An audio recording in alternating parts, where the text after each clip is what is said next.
بسم اللہ الرحمن الرحیم نحمده ونصلی علی رسولہ الکریم اما بعد فاعوذ باللہ السمیع العلیم من الشیطان الرجیم بسم اللہ الرحمن الرحیم۔ فرع اول اسناد المعنن کے مکمل ہونے کے بعد اب ہم فرع ثانی الاسناد المعنن کا آغاز کرتے ہیں۔ فرماتے ہیں اذا قال حدثنا الزہری ان ابن المسیب حدثہ بکذا او قال ابن المسیب کذا او فعل کذا او کان ابن المسیب یفعل وشبہ ذالک۔ یہ اسناد المعنن ہے کہ جب کوئی راوی کہے کہ ہمیں حدیث بیان کی امام زہری نے کہ ابن مسیب اس کو ایسے انہوں نے بیان کیا حدثہ بکذا، یا وہ راوی کہے کہ یا زہری کہیں کہ ابن مسیب نے ایسے فرمایا، قال ابن المسیب، ابن مسیب نے ایسے فرمایا، او فعل، یا ابن مسیب رحمۃ اللہ علیہ نے ایسے کیا، او کان ابن المسیب، یا ابن مسیب جو ہے وہ ان کے بارے میں ایسا یعنی ابن مسیب کان یفعل، وہ ایسا کرتے تھے، اور وشبہ ذالک، اور اسی کے مشابہ کوئی اور بات نقل کرے تو یہ اسناد المعنن ہے، یعنی انا کے مشابہ قرار دیا قالا فعلا کانا وغیرہ کو، یہ سارے۔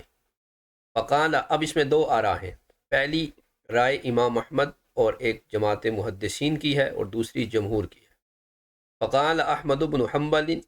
و جماعت انا و شبہھا، انا اور انا کے مشابہ یعنی قالا فعلا اور کان یفعل، یہ جو ہیں بعن لا بل یکون منقطعا، کہ یہ انا کے ساتھ انا اور انا کے مشابہ جو ہیں یہ ان کے مشابہ نہیں ہے۔ یہاں پر عبارت میں کوئی مسئلہ ہے،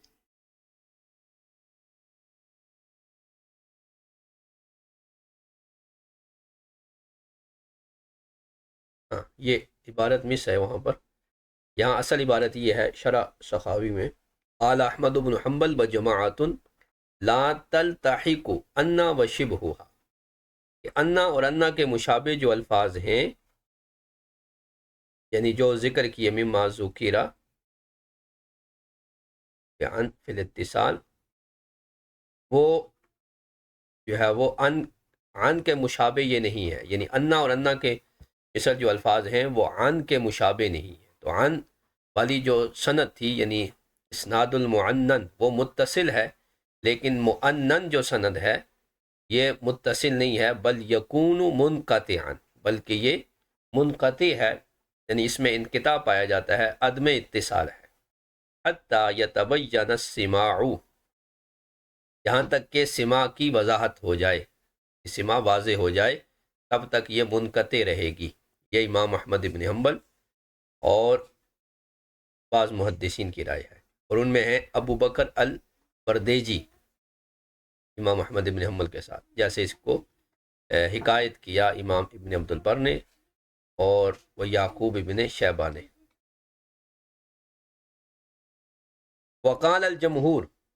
جبکہ جمہور علماء فرماتے ہیں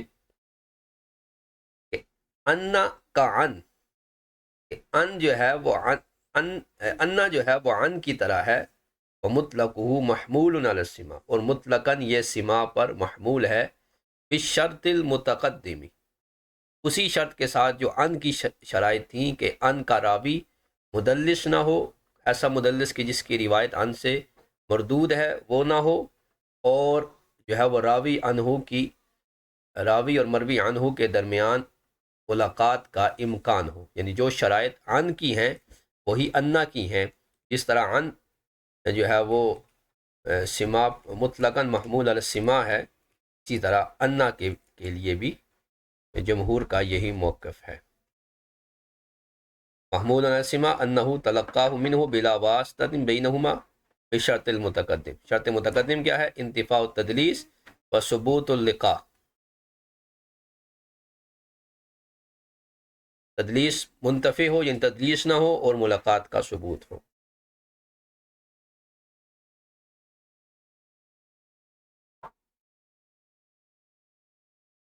امام ابن عبد البر فرماتے ہیں لا اعتبار بالحروف والالفاظ، اعتبار حروف و الفاظ کا نہیں ہے، انما هو اللقاء والمجالست والسماع والمشاہدہ، یعنی اعتبار ملاقات، مجلس ہونا، سماع اور مشاہدے کا ہے، یعنی مع السلامت من التدلیس، تدلیس سے سلامتی کے ساتھ ان چیزوں کا اعتبار ہے، الفاظ کا نہیں ہے۔ لہذا یہ تعبیر کرنے میں کوئی عن سے تعبیر کر رہا ہے، کوئی انا سے تعبیر کر رہا ہے، تو یہ جمہور کے نزدیک یہ ایک ہی جیسے ہیں۔ جس طرح عن والی روایت متصل ہے، اسی طرح یہ بھی متصل ہے۔ اب تیسری تعلیق ہے الثالث التعلیق الذی یذکرہ الحمیدی وغیرہ من احادیث من کتاب البخاری وسبقہم باستعمالہ دار القطنی، کہ اب تیسری جو فرع ہے وہ تعلیق کے بارے میں ہے۔ تعلیق جو ہے وہ اس کا مطلب ہے کہ شروع سند سے، یعنی تعلیق کا مطلب ہے معلق کرنا، اور یہاں اس سے مراد یہ ہے کہ شروع سند سے راویوں کو حذف کر دینا، یعنی جیسے امام بخاری کہیں قال رسول اللہ صلی اللہ علیہ وسلم، پوری سند حذف کر دیا اپنی طرف سے، یا اپنے طرف سے حذف سند کرتے ہوئے کہہ دیا قال ابن عباس، تو یہ اس طرح کی جو تعلیق ہوگی وہ ایک راوی کو بھی ساقط کر سکتے ہیں، دو کو بھی کر سکتے ہیں، اور پوری سند کو، یعنی راوی کی جانب سے جو سند کے افراد ساقط ہوں گے اس کو تعلیق کہا جائے گا۔ تو یہ تعلیقات بخاری جو ہے اس کا حکم شروع میں بھی ہم نے پڑھا تھا، اور یہاں پر پھر جو ہے وہ اس کو لائے ہیں کہ یہ تعلیقات جو ہیں یہ بھی متصل سند کے حکم میں ہیں، لہذا تعلیقات بخاری جو ہیں وہ متصل سند سے مانی گئی ہیں، جبکہ وہ صیغہ معروف سے ہوں، مجہول صیغے سے ہوں تو وہ ضعیف ہوں گی۔ اگر صیغہ معروف سے ہیں تو پھر انہیں متصل مانا جائے گا۔ اور اسی میں وہ روایت بھی ہے جو عروہ روایت کرتے ہیں، قال عروہ، کہ عروہ نے کہا کہ ابو لہب کو اس کے گھر والوں میں سے کسی نے خواب میں دیکھا، تو اس سے پوچھا کہ تیرا کیا حال ہے، وہ ساری بات۔ اب اس کو بعض کہتے نہیں جی اس کی سند ہی نہیں ہے، بات یہ ہے کہ یہ تعلیق ہے، امام بخاری نے قال عروہ کہہ کے اس کو ذکر کیا، لہذا جب قال عروہ کہا تو یہ حدیث معلق ہے، تعلیق کے ساتھ ہے، اور تعلیق کا حکم یہ ہے کہ یہ سند متصل کے ساتھ ہے۔ اسی لیے شرح کرتے ہوئے امام بدر الدین عینی نے اس کے کہا کہ بھی اسناد ہی، یہ اسی سند سے ہے جو پچھلی حدیث گزری ہے، اسی سند سے یہاں بھی عروہ جو ہے وہ روایت کرتے ہیں کہ حضرت عباس نے حضرت عباس نے ابو لہب کو خواب میں دیکھا، اور وہ سارا واقعہ بیان۔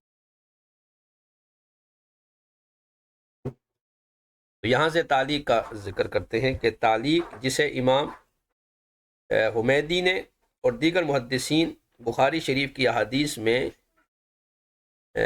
ذکر کرتے ہیں، اور امام دار القطنی نے تعلیق کے استعمال میں ان سے سبقت کی ہے، سبقہم باستعمال ہی الدار القطنی، امام دار القطنی نے تعلیقات کے استعمال میں ان سے سبقت اختیار کی، یعنی حمیدی وغیرہ سے۔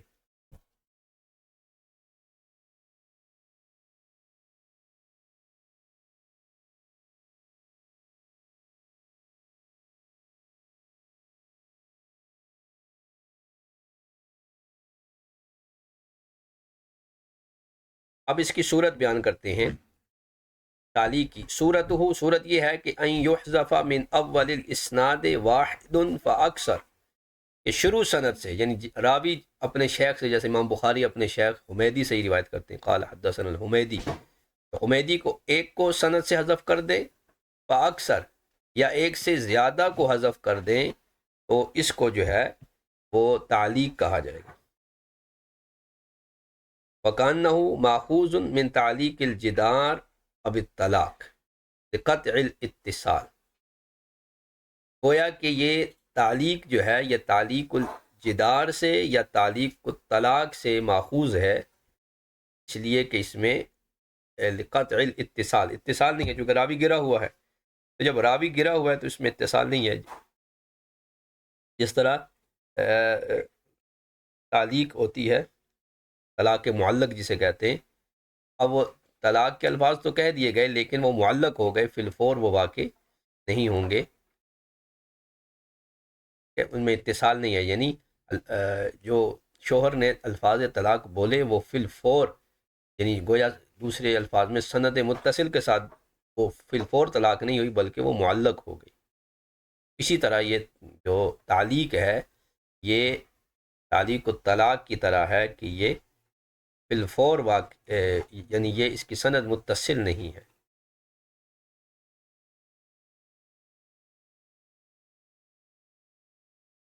وَاسْتَعْمَلَهُ بَعْضُهُمْ فِي حَذْفِ كُلِّ الْإِسْنَادِ،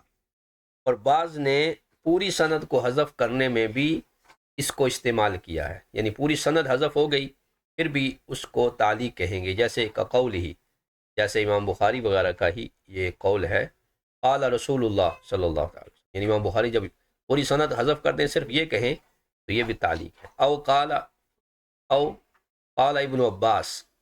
یا ابن عباس نے فرمایا، یا کہیں او قال عطاء، یا جناب عطا نے فرمایا عن ابی ہریرہ، او غیرہ، یا ان کے علاوہ کسی اور کا نام ہے جیسے قال سعید ابن المسیب عن ابی ہریرہ. تو یہ تمام جو ہے وہ جو روایات ہوں گی یہ تعلیقات بنیں گی. یہ ساری مثالیں قال رسول اللہ قضا او قال ابن عباس عن النبی صلی اللہ علیہ وسلم قضا وربا ابو ہریرہ عن النبی صلی اللہ علیہ وسلم قضا او قال عطاء عن ابی ہریرہ عن النبی صلی اللہ تعالی وسلم قضا او قال غیرہ اے غیر العطاء کا سعید ابن المسیب عن ابی ہریرہ عن النبی صلی اللہ علیہ وسلم قضا. یہ ساری مثالیں تعلیق طلاق کی ہے، تعلیق سند کی ہے. وحاظت تعلیق، اب یہ جو تعلیق ہے لہو حکم الصحیح کما تقدم فی نوع الصحیح، اس تعلیق کا حکم صحیح کا ہے، یعنی یہ حدیث صحیح ہے جیسا کہ ہم نے حدیث صحیح کی نوع میں ماقبل اس کے بارے میں بحث پڑھ لی. وہاں ہم نے حدیث صحیح کی بحث میں پڑھا تھا کہ تعلیقات بخاری جو صیغہ صحت سے ہیں، یعنی صیغہ جزم سے ہیں، صیغہ معروف سے ہیں، قالا، ذکرا، فعلا، روا، اس طرح جو ہے اس سے جو ہیں وہ ان کے لیے حکم صحیح ہے کہ وہ صحیح حدیث ہے. اور جو صیغہ تمریز کے ساتھ ہیں یعنی صیغہ مجہول سے ہیں، رویہ، ذکیرہ، اس طرح کے قیلا، تو حکیہ، تو ان کے ساتھ جو ہوگی وہ ضعیف ہوگی لیکن ضعف یسیر ہوگا. اس کی دلیل یہ ہے کہ یہ صحیح کی کتاب میں مذکور ہیں اور صحیح میں ان کا ہونا یہ ان کے صحیح ہونے کے لیے کافی ہے. میں ایک دفعہ پیچھے دکھا دیتا ہوں، کچھ نئے اسلامی بھائی ہوں گے جو شاید انہوں نے یہ بحث نہ پڑھی ہو تک جو ہے وہ یہ پہلی بحث تھی الاول الصحیح. اس میں ہم نے کچھ مسائل پڑھے تھے، اس کے 6 مسئلے تھے. پہلی تعریف تھی صحیح کی، پھر کتب مصنفہ فی الصحیح، صحیح المجرد، پھر الزیادت فی الصحیح، یہ مسئلہ تھا. پھر یہ تھا حکم و اسناد المتصل والمعلق، معلق تعلیق سے ہے. تو اب یہاں سے کہا کہ اما ما حذف من مبتدا اسنادہ واحد فاکثر، اگر سند کی ابتدا سے کچھ راویوں کو حذف کر دیا، ایک کو یا اکثر کو، صیغہ جزم کے ساتھ ہے جیسے قالا، فعلا، امرا، روا، ذکرا، فلاں، تو فہوا حکم بصحتہ عن المضاف، تو پھر یہ صحیح ہوگی. اور اگر صیغہ جزم سے نہیں ہے جیسے صیغہ مجہول سے ہے، روبی،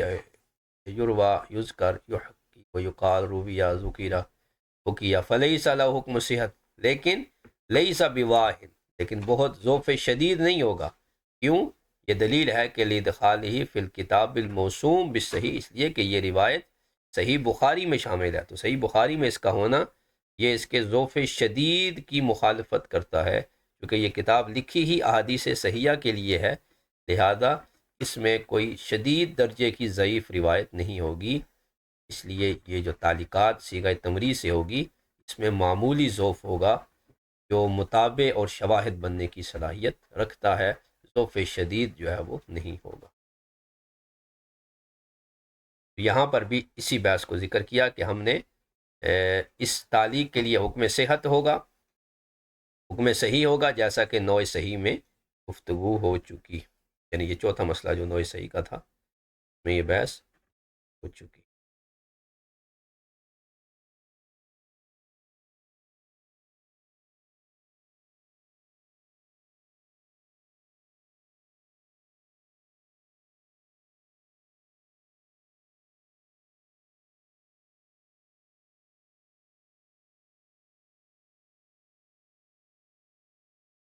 آگے اس فرماتے ہیں وَلَمْ يَسْتَعْمَلُوهُ التَّعْلِيقَ مِنْ غَيْرِ صِيغَةِ الْجَزْمِ كَيُرْوَى عَنْ فُلَانٍ كَذَا وَيُقَالُ عَنْهُ وَيُذْكَرُ وَيُحْكَى وَشِبْهُهَا بَلْ خَصُّوا بِهِ صِيغَةَ الْجَزْمِ، یعنی جس تعلیق کو محدثین نے متصل سند میں شمار کیا ہے وہ تعلیق وہ نہیں ہے جو صیغہ جزم سے ذکر نہ کی جائے، یعنی وہ تعلیق جو صیغہ جزم سے نہ ہو اس کو محدثین سند متصل میں استعمال نہیں کرتے، جیسے وہ کون سی ہے؟ صیغہ مجہول سے جو روایت ہے یروا عن فلان، یقال، یذکر، یحکا اور اس کے مشابہ۔ بل خصوا بھی صیغۃ الجزم، بلکہ محدثین نے تعلیقات میں صیغہ جزم سے جو تعلیق آئے اس کو خاص کیا ہے، جیسے قالا، وقالا، وفعلا، وامرا، ونہا، وذکر، وحکا، ان صیغوں کے ساتھ یعنی صیغہ معروف سے جو تعلیق آئے گی اسے جو ہے وہ سند متصل میں محدثین نے شمار کیا ہے۔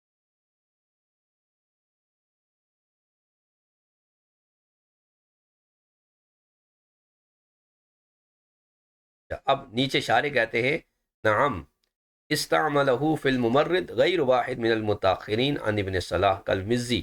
فی اطراف، ہاں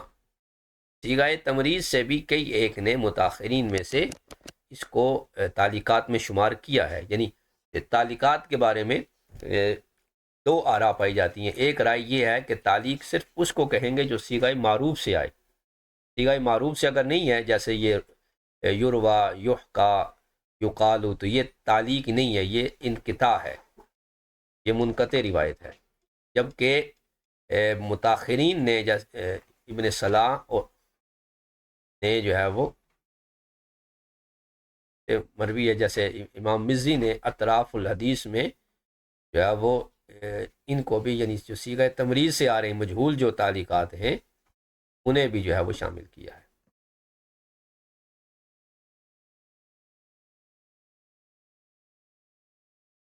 بلکہ انہوں نے مؤلف نے اپنی کتاب میں وضاحت کی حدیث عائشہ رضی اللہ تعالیٰ عنہ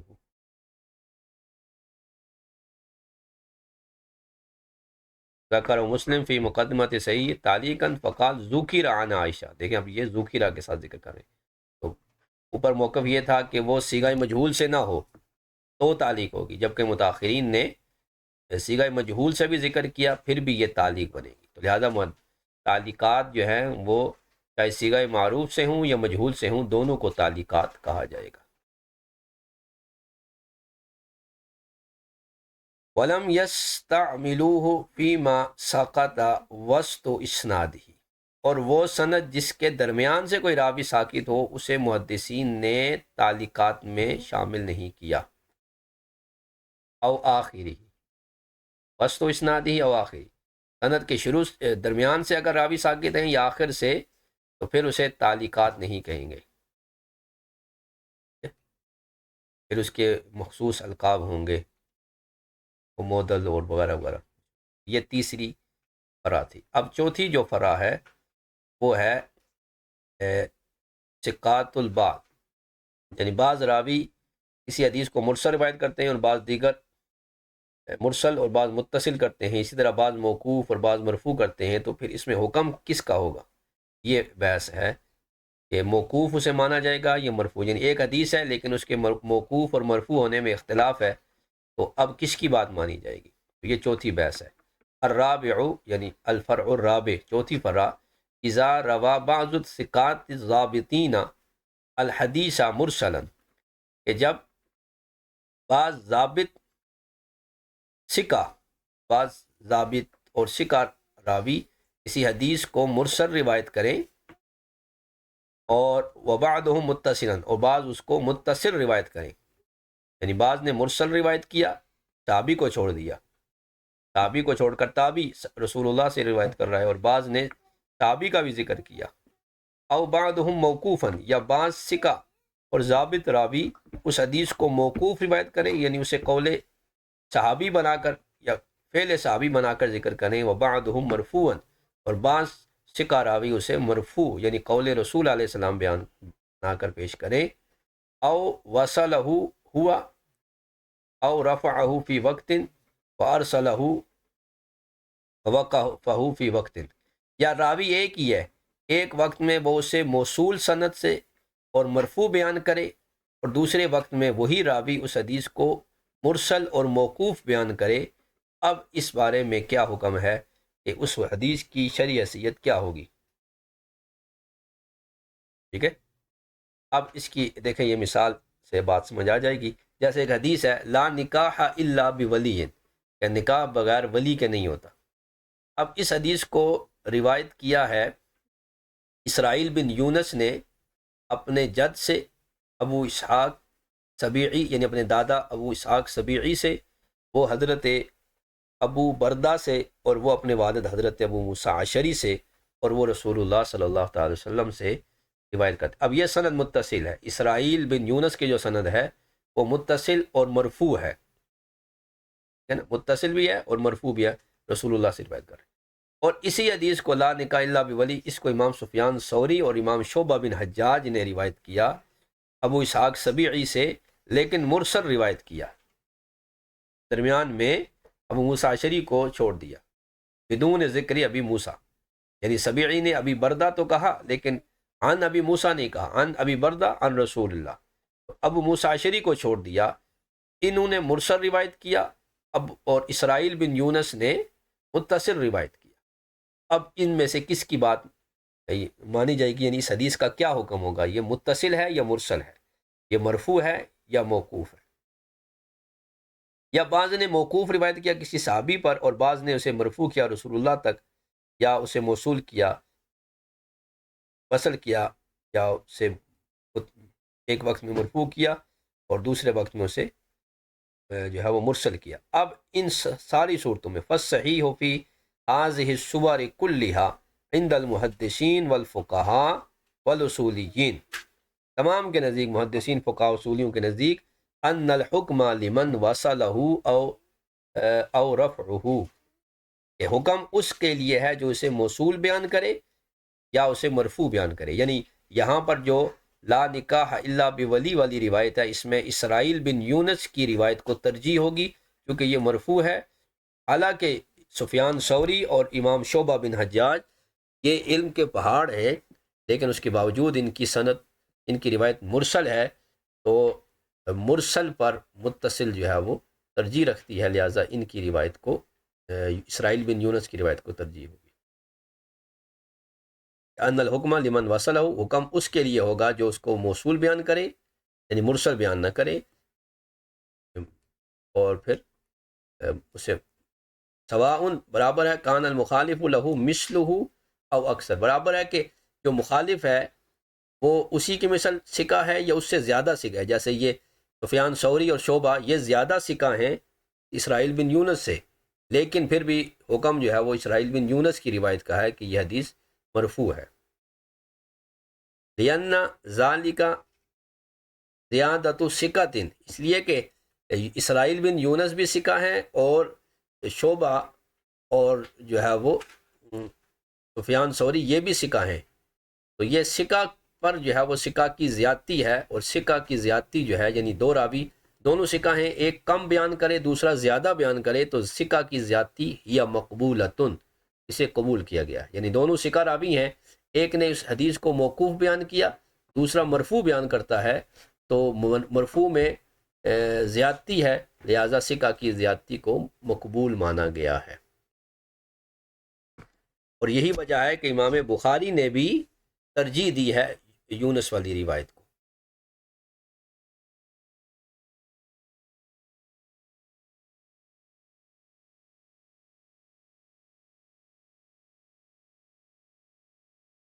کہ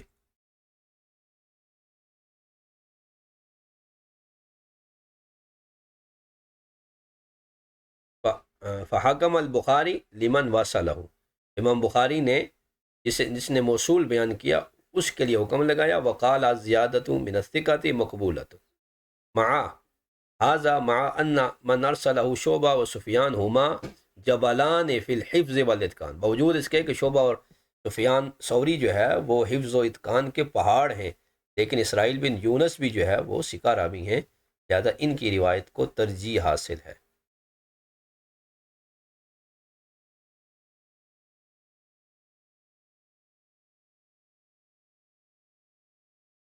آگے فرماتے ہیں وَمِنْهُمْ مَنْ قَالَ الْحُكْمُ لِمَنْ، اب یہ پہلا قول مختار تھا، اب اس میں جو غیر مختار اقوال ہیں وہ ذکر کرتے ہیں۔ دوسرا قول یہ ہے مِنْهُمْ مَنْ قال، بعض کہتے ہیں کہ الْحُكْمُ لِمَنْ أَرْسَلَهُ أَوْ وَقَفَهُ، کہ اختلاف سند میں کہ ایک نے مرسل بیان کیا، ایک نے مرفوع بیان کیا، یا ایک نے موقوف بیان کیا، تو حکم اس کے لیے ہوگا جس نے مرسل یا موقوف بیان کیا، اس لیے کہ اس میں احتیاط ہے، زیادہ بیان کرنے میں بے احتیاطی ہے، ممکن ہے وہ مرفوع نہ ہو اور غیر مرفوع کو مرفوع بنا دیا، اس لیے اس کو مرسل یا موقوف مانا جائے، یہ دوسرا قول ہے۔ اور قال الخطیب وہو قول اکثر المحدثین، اور خطیب بغدادی نے کہا کہ یہ اکثر محدثین کا قول ہے۔ وان بعضہم، اور بعض محدثین کہتے ہیں الحکم للاکثر، کہ اس اختلاف میں اکثر کا حکم ہوگا، یعنی جس طرف زیادہ لوگ ہوں گے اس کی بات مانی جائے گی، یعنی زیادہ مرسل بیان کرنے والے ہیں یا موقوف بیان کرنے والے ہیں تو وہ روایت مرسل یا موقوف ہوگی، اور زیادہ اگر مرفوع بیان کرنے والے ہیں تو وہ مرفوع ہوگی۔ وبعدہم، اور بعض کے نزدیک للاحفظ، کہ اس اختلاف میں احفظ کا حکم ہوگا، کہ مرسل اور مرفوع بیان کرنے میں زیادہ حافظ کون ہے، زیادہ حافظہ کس کا مضبوط ہے، جس کا حفظ مضبوط ہوگا اس کے لیے حکم ہوگا، اس کی بات کو مانا جائے گا۔ وعلی ھذا لو ارسلہ او وقفہ الاحفظ لا یقدہ الوصل والرفع فی عدالت راویہ، اور اسی بات پر ہے کہ اگر کوئی احفظ اسی روایت کو مرسل یا موقوف بیان کرے تو لا یقدہ الوصل والرفع فی عدالت راویہ، تو کوئی دوسرا راوی اسی روایت کو آ کر موصول کر دے، یعنی مرسل سے موصول کر دے، پوری سند بیان کر دے اور اسے مرفوع بنا دے، اس کی عدالت میں کوئی عیب نہیں لگے گا۔ لا یقدہ، وقیل یقدہ فیہ وصلہ ما ارسلہ الحفاظ، اور ایک قول یہ ہے کہ حفاظ نے جس روایت کو مرسل بیان کیا تو غیر حفاظ اگر آ کر اس کو موصول بیان کریں گے تو ان کی عدالت میں عیب لگے گا، کیونکہ حفاظ نے اس کو مرسل بیان کیا ہے، اور جبکہ بعض کے جو غیر حفاظ ہیں وہ آ کر اس کو مرسل بیان کر رہے ہیں، لہٰذا ان کی راوی کی عدالت میں یہ عیب لگے گا، جبکہ صحیح یہ ہے کہ وہ پہلا قول ہی صحیح ہے۔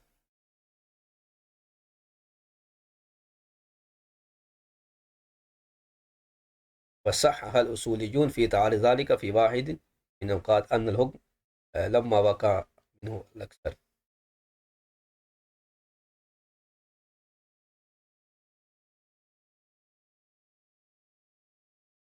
اب یہاں پر امام سیوطی جو ہے وہ آخری بات کرتے ہیں کہ امام ماوردی نے فرمایا لا تعارض بین ما ورد مرفوعا مرۃ و موقوفا علی الصحابی اخری، اس میں کوئی تعارض نہیں ہے کہ ایک دفعہ کوئی راوی کسی روایت کو مرفوع بیان کرے اور دوسری دفعہ کسی دوسرے صحابی پر موقوف بیان کرے، تو اس میں کوئی جو ہے وہ تعارض نہیں ہے، اس لیے کہ ایک دفعہ وہ روایت بیان کر رہا ہے راوی، اور دوسری دفعہ وہ صحابی کا فتویٰ بیان کر رہا ہے، اس لیے اس میں کوئی فرق نہیں۔ ایک دفعہ راوی صحابی سے روایت بیان کر رہا ہے جو رسول اللہ صلی اللہ تعالی وسلم سے بیان کرتے ہیں، دوسری دفعہ راوی کا عمل یعنی فتویٰ جو ہے وہ بیان کیا جا رہا ہے، لہٰذا اس میں کوئی تعارض نہیں ہے۔ یہاں تک آج ہماری جو فروع اربع تھیں وہ یہاں پر مکمل ہو گئی۔ اس کے بعد جو ہے وہ آگے تدلیس کی بحث شروع ہوگی۔ یہاں فروع اربع تک ہماری بحث تھی کہ یہ اسناد متصلہ میں سے ہیں یا نہیں ہیں، یہ بحث یہاں پر